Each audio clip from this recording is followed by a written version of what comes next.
से नमोस्तु। प्रवीण जी रंगवाल, अध्यक्ष स्वर्ण मंदिर ग्वालियर और कार्यकारी अध्यक्ष भारतीय जन मिलन, और उसके बाद में तैयार रहेंगे कैलाश चंद जी सेठी अजमेर। नमस्ते गुरुदेव, मैं ग्वालियर से था और 8-10 दिन पहले मेरी मदर आईसीयू में भर्ती थी और ब्रदर यहाँ रहते थे। उन्होंने कहा कि आ जाओ, मम्मी का अंतिम समय है। मैं आया और डॉक्टरों ने कहा कि आप इनको अब घर ले जाओ। और जैसे ही बोले घर भी पहुँचना मुश्किल हो जाएगा, वो जैसे ही घर पहुँची पूरा का पूरा रिवर्स हो गया और वो पूरी आज की डेट में बिल्कुल स्वस्थ हो गई। तो माता जी जो स्वस्थ हो गई अपने आप, तो ये कोई पुण्य अवसर था या कोई भावना थी या कोई उनका ऐसा कोई धर्म पहले किया था? पूरी की पूरी स्थिति 5 दिन में पलट गई। जो डॉक्टरों ने कह दिया था कि इस स्थिति में आप घर तक भी नहीं पहुंच पाएंगे। तो मेरा ये निवेदन है, मैंने एक दिन आपका भावना योग भी अटेंड किया था, तो कोई इस तरह की प्रबल भावना या कोई भावना के माध्यम से इस तरह के चमत्कार या संयोग या कोई धर्म का ऐसा अवसर होता है जो इस तरह? इसके पीछे कई दृष्टियाँ हैं।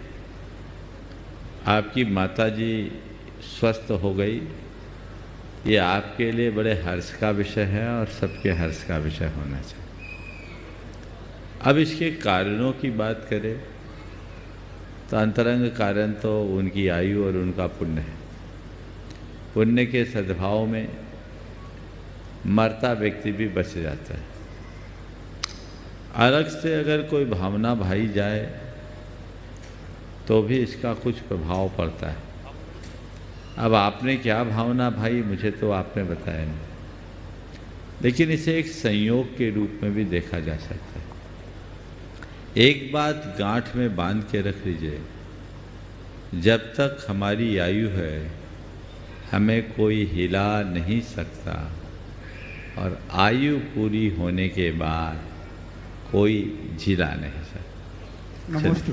नमस्ते। हाँ, कैलाश 16 कारण के उपवास के साधक कैलाश चंद जी सेठी अजमेर, और तैयार रहेंगे सचिन जी वैसाखिया, अध्यक्ष जैन समाज गड़ा कोटा, जो डुनाइतन के ट्रस्टी भी हैं।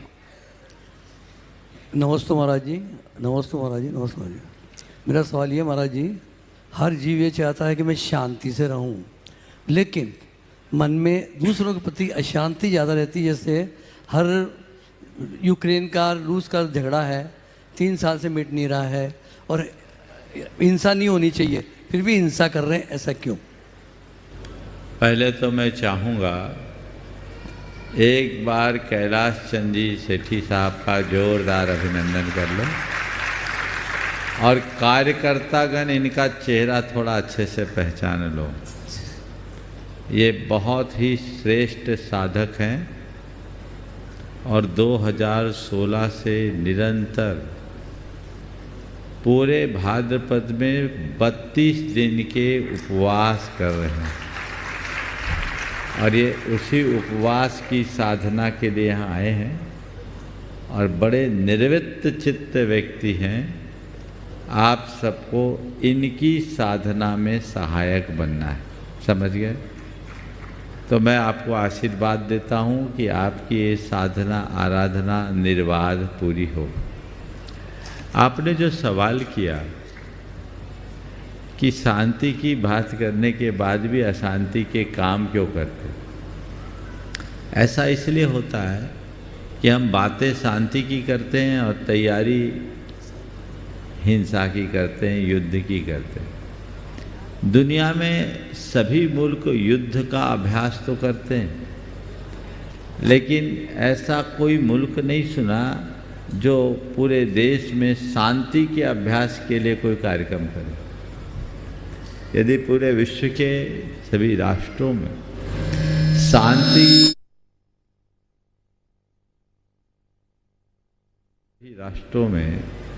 शांति के अभ्यास का सत्प्रयास प्रारंभ हो जाए तो ये दुविधा खत्म होगी। और ये तभी होगा जब हम एक प्रकार की आध्यात्मिक जागृति का माहौल बनाएंगे। हम अध्यात्म के प्रति जागरूकता लाएं, जिससे शांति का सत्प्रयास हो और जीवन बेहतर हो। अस्तु महाराज।